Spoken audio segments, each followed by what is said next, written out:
Hello everyone, and welcome to the Anatomy of Knitting, episode 69. My name is Erin, and I'm going to be your host. Today is May 21st, 2015, and I'm coming to you from a beautiful sunny day here in Cork, Ireland. I am excited to talk to you because I am feeling much better and shouldn't cough once, hopefully. Knock on wood. I wanted to say hello and welcome to new viewers, and thank you for coming back to viewers who've seen the show previously. I also wanted to mention again that I am a Craftsy affiliate. What that means is if you go through my website at theanatomyofknitting.com, click on the ad that I have for Craftsy and end up purchasing a class there, a little bit of the proceeds of that class come back to me. So it doesn't cost you anything, maybe just 30 seconds of your time to input my web address to click on Craftsy. So if you could do that, that would be awesome. I would appreciate any support that you can lend for paying for web hosting or anything like shipping of prizes or anything like that. So let's get started. I don't have a ton of time today to podcast, but I do have some content to talk about, so let's get started. The week in review. Looks like I've got a visitor here. The week in review, we had been sick with the triple bronchitis. The boys had each boy had a bronchitis, and then I had bronchitis. I have thankfully recovered, although it took quite a long time. The boys recovered more quickly than I did, it seemed. However, they're sick again because they just always seem to get sick after they go to the creche on Thursdays. And creche here is daycare. So it's looking more and more like Nathaniel's going to have some sort of baseline respiratory issue. They're thinking maybe asthma. Just because whenever he's prone to, or whenever he gets a cold or anything, it just goes straight to his lungs, and he just coughs, and it's almost croup-like, but not quite.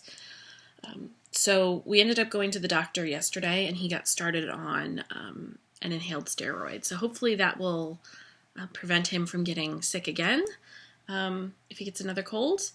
And I'm sort of thankful that this is happening now because we're going to back home for a visit to my family in the next few days. So, yeah, that would have been awful to try and figure out, like doctors and stuff like that. Thankfully, we do know that our health insurance that we have here does transfer over there.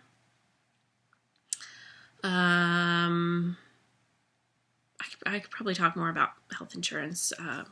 So as far as I know, if you can't afford health insurance, you are basically covered, but you have to go to public hospitals. You have to share a room. The fact that my husband is able to purchase health insurance through his company means that I don't know if we actually get priority like in the emergency waiting room. I don't think so, but for some reason that just popped up in my head.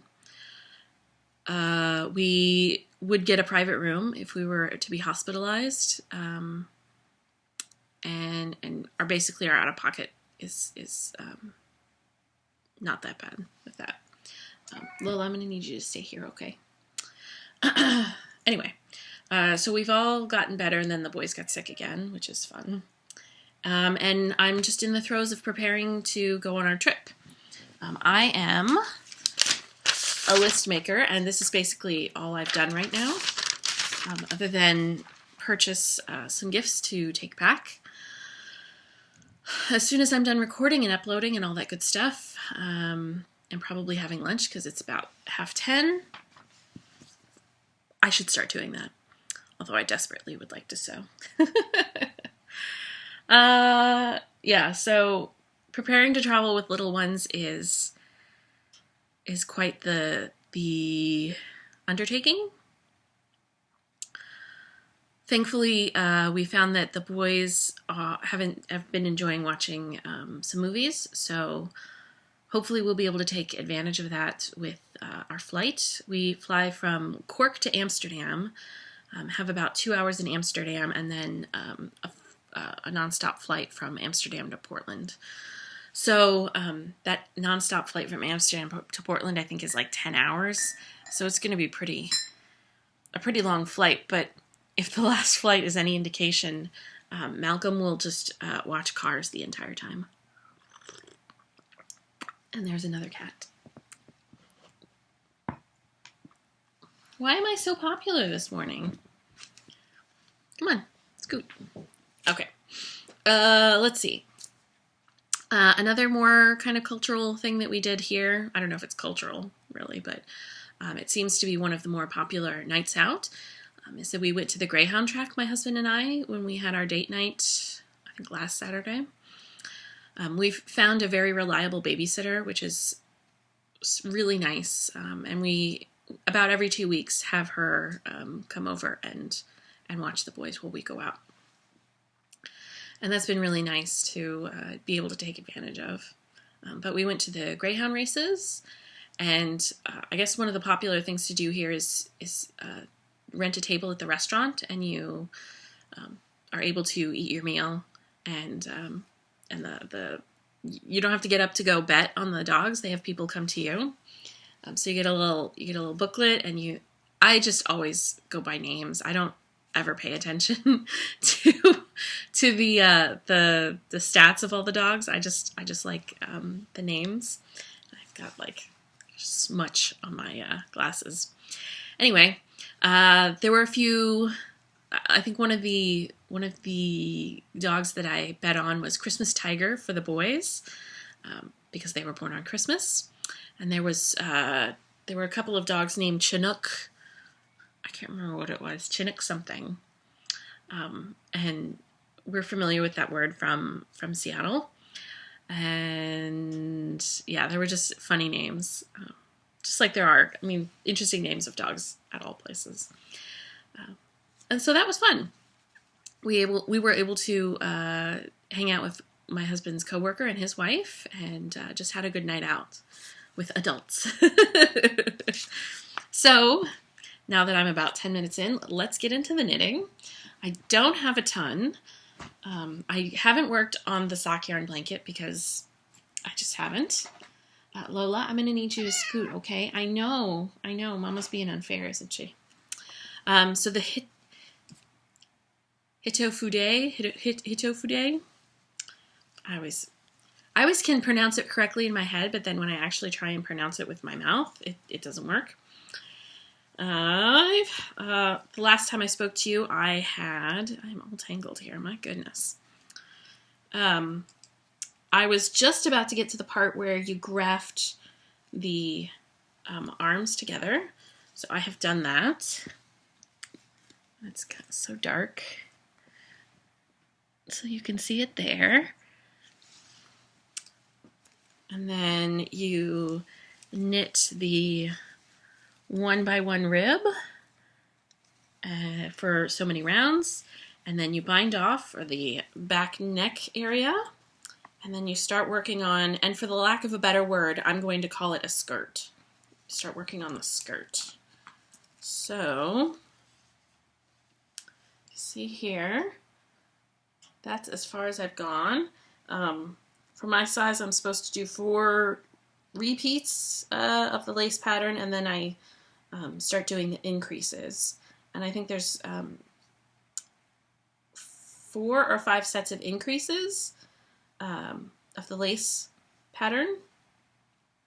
And of course I'm showing you the back, which doesn't have the lace increases part, but that is that. And so it's starting to really look like a sweater.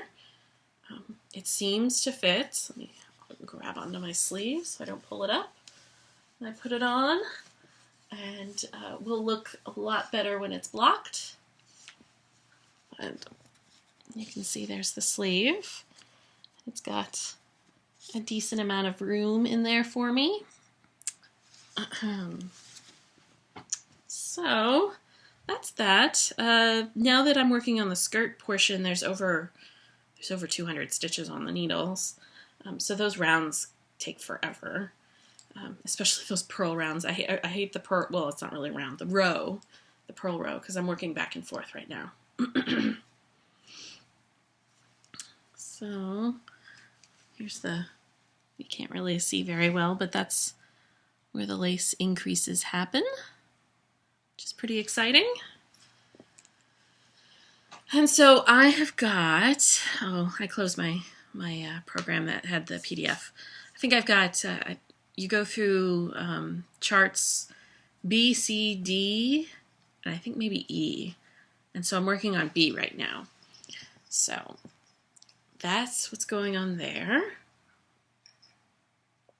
I'm drinking my berries tea. It is delicious. The next thing is when we went to the dog tracks, I decided that I didn't want to take the Hitofude because I knew that we were hanging out with other people and I didn't want to seem rude and bring a project that would require a lot of brain power. So I decided to grab a ball out of my stash, and this is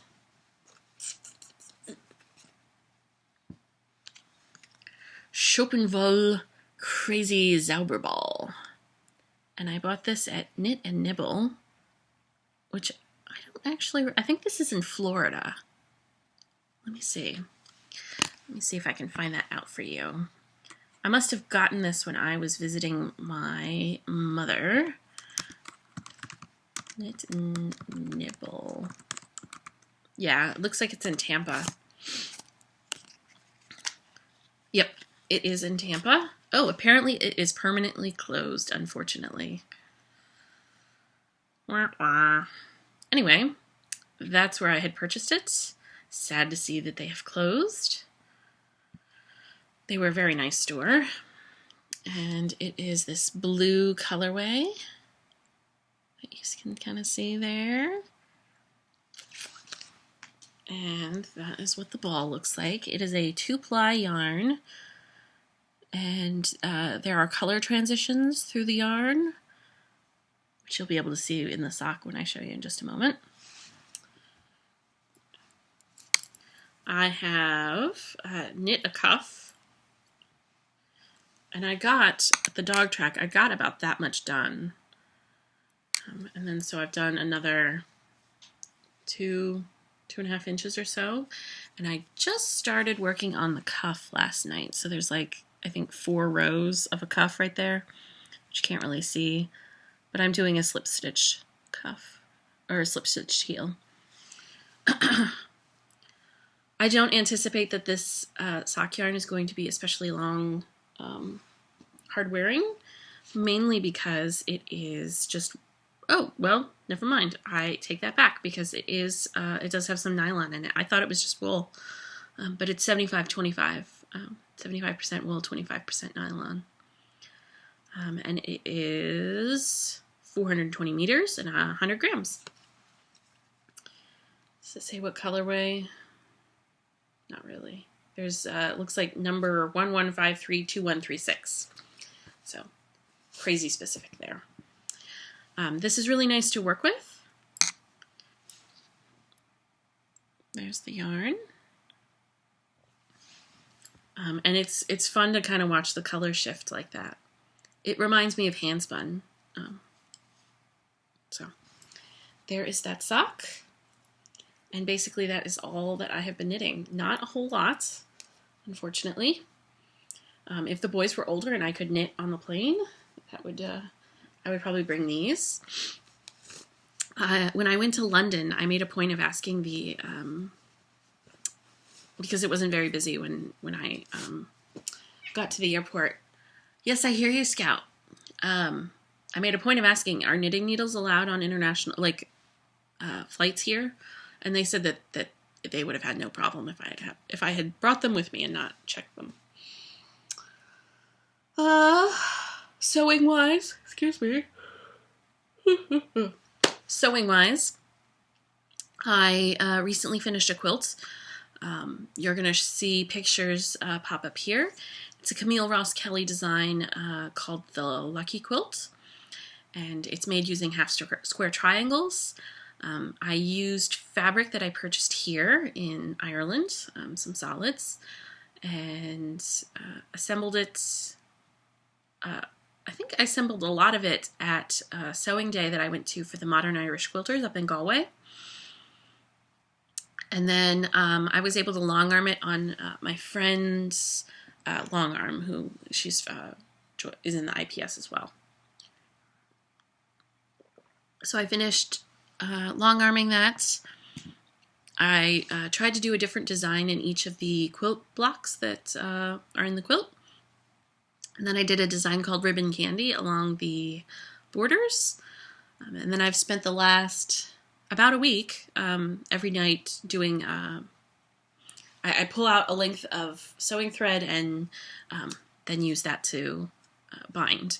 And then once I finish that length of sewing thread, then I switch to knitting. So that's that. And then the other thing, that quilt's in the dryer, so I can't show you, but I can show you this. This is part of Operation Use some of the quilt kits that you purchased in the States so you can justify buying more. This is a Halloween table runner that I purchased, a quilt kit from Fabric Depot. This is made using these, they were strip sets, so they were 2.5-inch strips, and you sewed, I think there were 5 different, or there must have been 6 different strip sets. And then you cut those in, or no, I guess there were 4.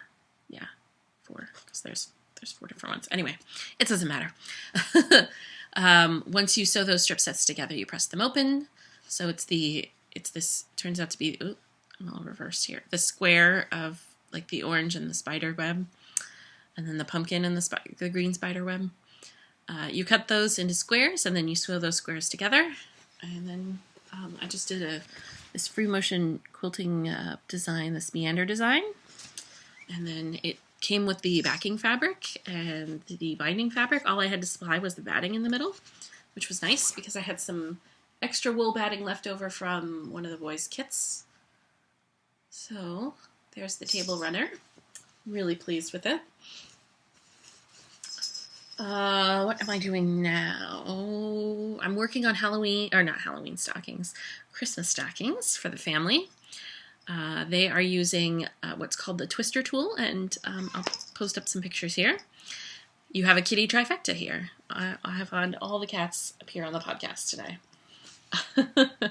So the twister tool, you sew 5-inch charm squares together, and then you use that special tool.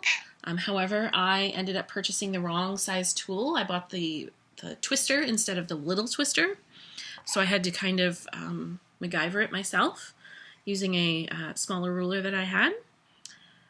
It turned out pretty well, and I am currently at the stage where I'm cutting out the stocking shapes from the quilted twister panels. So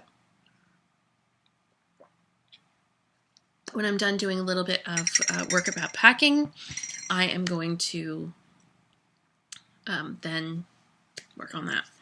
So I don't anticipate that I'm going to have that done before we go back to the States. That will probably be a project that I finish when we get back. And I'm also going to try and learn how to embroider, like hand embroider instead of machine embroider, so I can stitch our names on the cuff of the stocking. So I will go to the Ask Me Anything thread because there were 2 people that asked something. The first one is from Windswept Monique, and she says, Erin, I was wondering if you have any experience with plant fiber or man-made fiber sock yarns. I'm highly allergic to wool and mildly allergic to Angora and cashmere. So I generally avoid all animal fiber yarns except silk. I was hoping with your vast sock yarn experience you might know of a few good ones. I'm about to cast on my first grown-up socks in Hiku's Kobasi, which I've heard good things about. For the baby toddler preschool socks I've made, I've used any yarn that fit the gauge because they grow so fast there's really no wear and tear. Thanks in advance and your time on such an odd question. Unfortunately, Windswept Monique, I have not actually used any non-wool sock yarns. I don't tend to knit with cotton that much to begin with. I find that it hurts my hands, and I just don't like the lack of elasticity. I do know that several years ago there was, I want to say it was a Cascade yarn that came out with some elastic and cotton. But I think it's no longer out now. So what I suggest doing is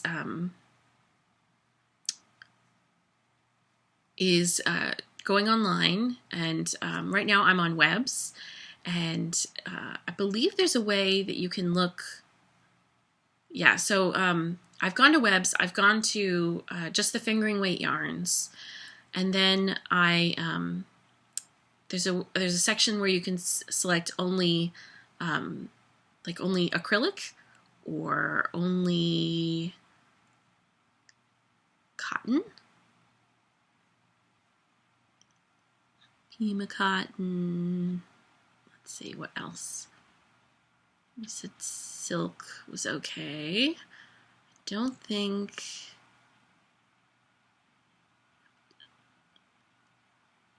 There's a lot of wool, unfortunately. There are 4 yarns that are popping up just from my quick little look-see here. None of them have the elastic that I saw in that previous yarn, and that was like, gosh, 6 or 7 years ago, I think, when that yarn came out. And I know that it worked really well for some people. Let's see, there's Cascade Yarns Ultra Pima Fine. There's Schackenmeyer Bravo Baby. There's Cecia Biocisa 5 and Jenny Watson Baby Soft 4-ply. I would also take a peek on Ravelry using their Yarns tab, and then using the advanced search, which you can find underneath the search box on the right-hand side of that page. And then I'm just going to type in cotton sock yarn. Let's see what comes up. I unfortunately just don't have any experience with non-wool yarn, and I really apologize for that. Let's see, that has wool. You can't have wool. There's a bamboo cotton vegan sock yarn from Kyo Vedas Handspun. There's a cotton lycra sock yarn from Two Waters Fiberworks. That's also listed on Ravelry. We don't want any wool. I'm finding a bunch of Sakata, which has wool. There's Funky Cotton Socks by Classic Elite Yarns. So you can find all these different types of sock yarns on Ravelry using the search tabs. And then I bet if you... Let's see... they're down at the bottom on the left-hand side. You can find more buying options, and you can filter within so many miles from your house.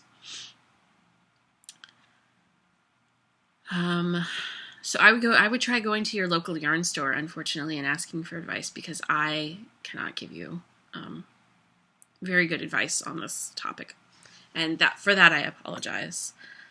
I don't think I could find a very good selection here of non-wool sock yarns. So, my apologies. The other question that I got in the Ask Me Anything thread was about living here in Ireland, and it was from S. Mommy. She says, how are the utilities regulated over there? Are they private companies like here, or is it government run? On average, would the bills be higher or lower than here? And you are, I didn't look to see where here was for you. I assume it's in the United States, which it is. Living here is just generally more expensive. I'll start with that. I wasn't really involved with setting up much of the utilities here, but there were a few differences. The garbage companies here, you have a choice of more than one. I think there are at least three that service the neighborhood garbage companies. There's Wiser, and I can't even remember the name of the people who do ours. But our collection is on Wednesday, and I see garbage trucks here, I want to say 3 days a week, so that's 3 different companies.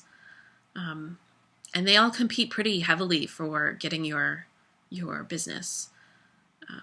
I see ads on the garbage trucks talking about, like, for €25 a month, it's you get recycling, garbage, and food waste. And the thing that's also different about garbage here is, in the States, we'd always put out our recycling can, our garbage can. Would we put out our recycling can every week? No, I don't think we would do it every week. But we put out our garbage every week. And our recycling and our food waste, I think, were every other week. The way it's done here is that every 2 weeks is when they take garbage. And then the other every 2 weeks, they take recycling. So we don't get our garbage serviced every week. We get it every other week. I don't know if I made a lot of sense there. So basically, like this Wednesday, we put out our garbage and our food waste. And next week, it'll be our recycling. And then the week after, it'll be our garbage and food waste again. I don't feel like we produce as much garbage as we did in the States. But there also there's no warehouse clubs here, like a Costco or a Sam's Club. So we don't get big honkin' things of food or detergent or baby wipes or anything like that. So we don't have as much big garbage. And I think there's a lot more recycling here. We have gas, which is, I think, just the normal, I think they call it board gas here is the utility. There's the electrics. And then the new thing, which has been quite the debate, because they were just starting it up when we moved here, was that they have started charging for water usage. And from my understanding, and I don't have the expert understanding on this situation, but from my understanding is they hadn't been charging for water, at least outright. It had been paid via taxes that you pay. And I guess that they were losing money, and doing it this way after the financial collapse hasn't been working. So they were going to start charging for water usage. Gosh, I think that started maybe in October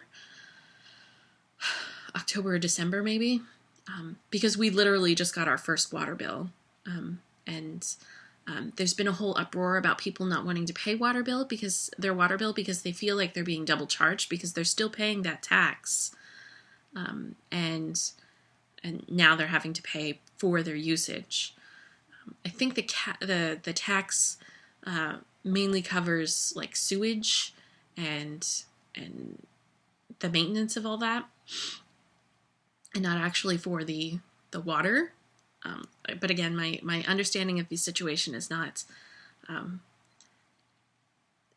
not an expert level understander of the situation, but from discussions I've overheard that this is, people feel like they're being double charged now. And now that people have had to sign up for the water per usage bill pay, and they're getting their first bills, people are threatening not to pay it because by the time it will go to collections, a new government, it'll be the next election cycle will have happened, and a new government may have been elected, and that new government may do away with the pay by usage water system.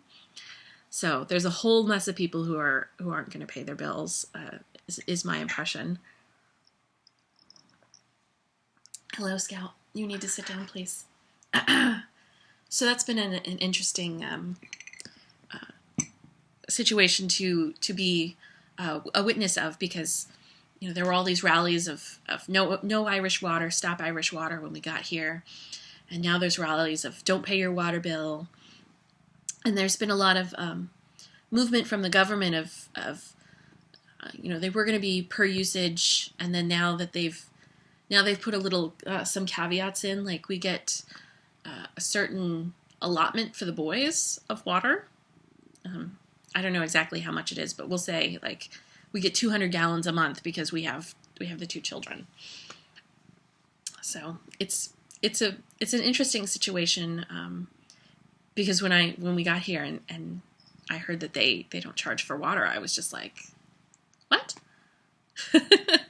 And there's a lot. I mean, this is Ireland. There's a lot of water around, but I still thought it's 2014 when we got here. Sweetie, I need you not claw me. Okay, I need you to not claw me while you're making biscuits. How a country could still not have a pay-for water system was kind of interesting.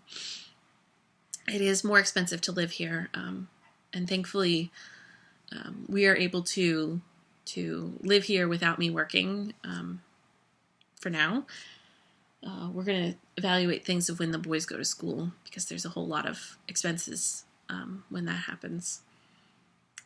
Trying to think if there's anything else. Utilities. We recently had to get our boiler replaced and have been introduced to the complex system that is Irish plumbing. So, and I should talk about that while we're together. So we have a boiler that's downstairs in the laundry room, which is there, and the boiler heats water for the radiators. So we use that for the heat mainly. We also have gas fireplaces that we use for heat, but that's really expensive, and the radiators aren't as expensive.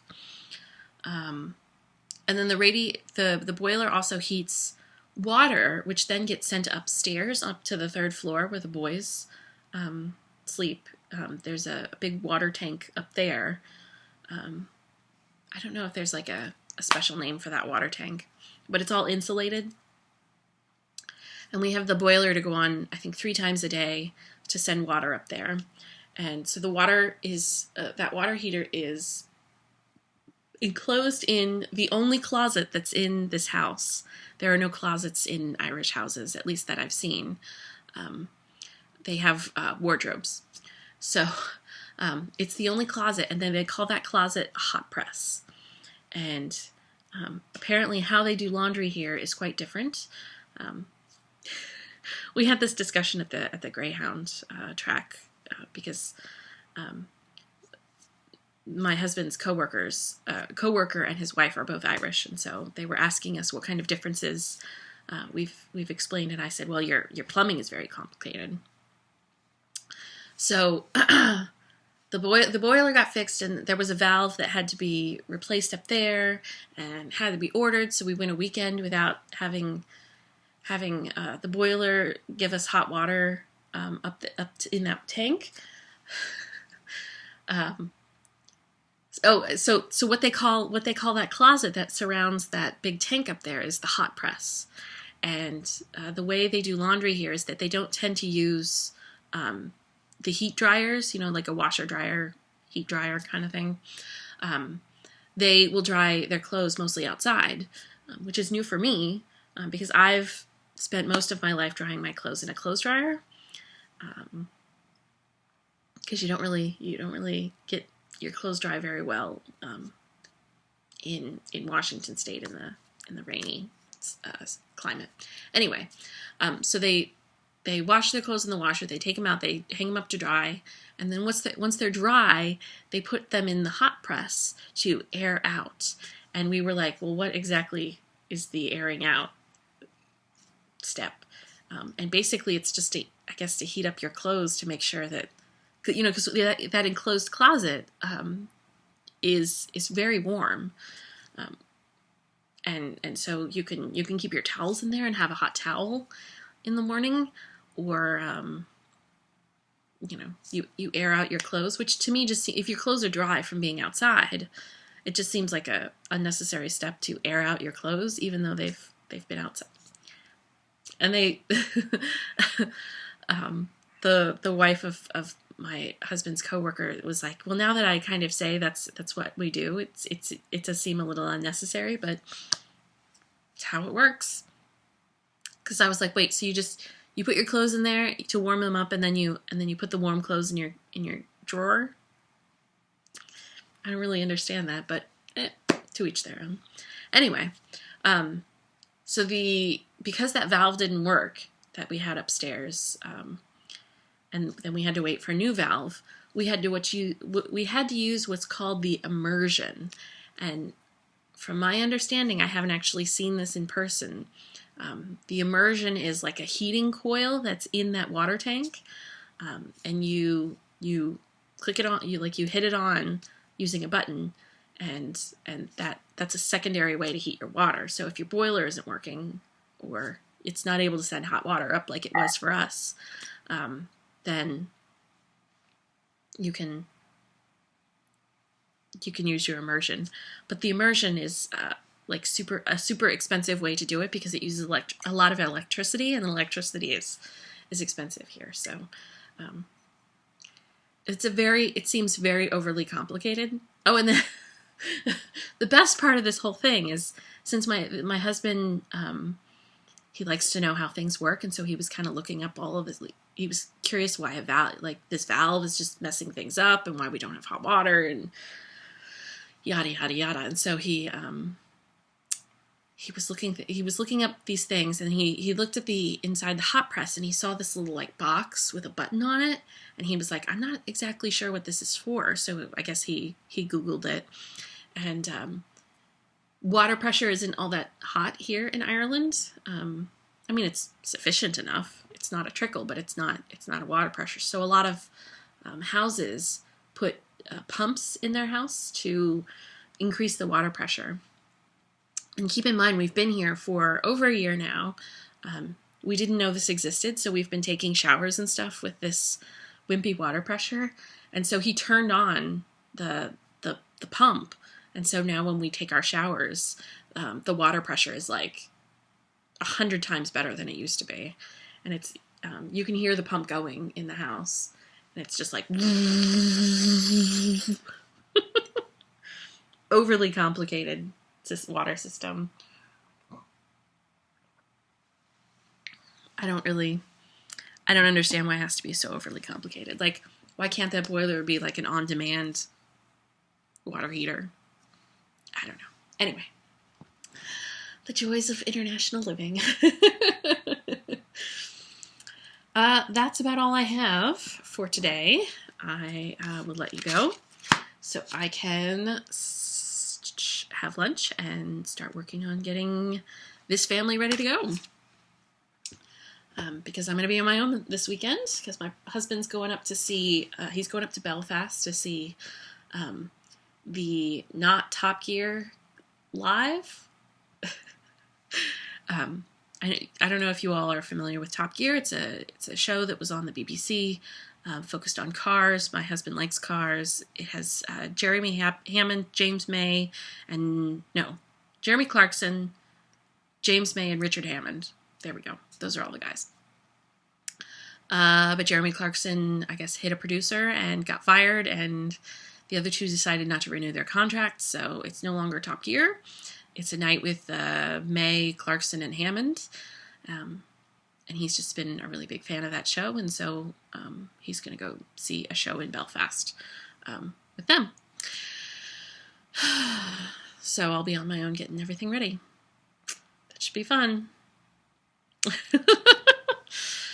It's okay. I get to spend time with my mom in a few days. And I'm really excited because I really miss my mom. It's the one thing that I really hate about living here is that we talk almost every day over FaceTime, and I don't think I would have agreed to live here, make this move if that technology didn't exist. So I'm really excited to spend some time with my mom and have the boys spend time with my mom because it's been almost 6 months since they've seen them. They were last here in December, and so much. The boys have changed so much in that time. So it'll be exciting to see how my family enjoys this, enjoys the toddlerness. Anyway, I will let you all go, and I hope you all have a good week. I don't know about the podcasting situation in the States when I get there. We'll be there for 2 weeks. I'm hoping that Christine from the Yarnings podcast and I will have an opportunity to record another joint podcast together because I really enjoyed doing that the last time I was there. Although no promises. We'll see how that goes. So if we don't do a joint podcast together, my guess is that there won't be a singular podcast from myself while I'm away. And then we get back, I think, the second week of June.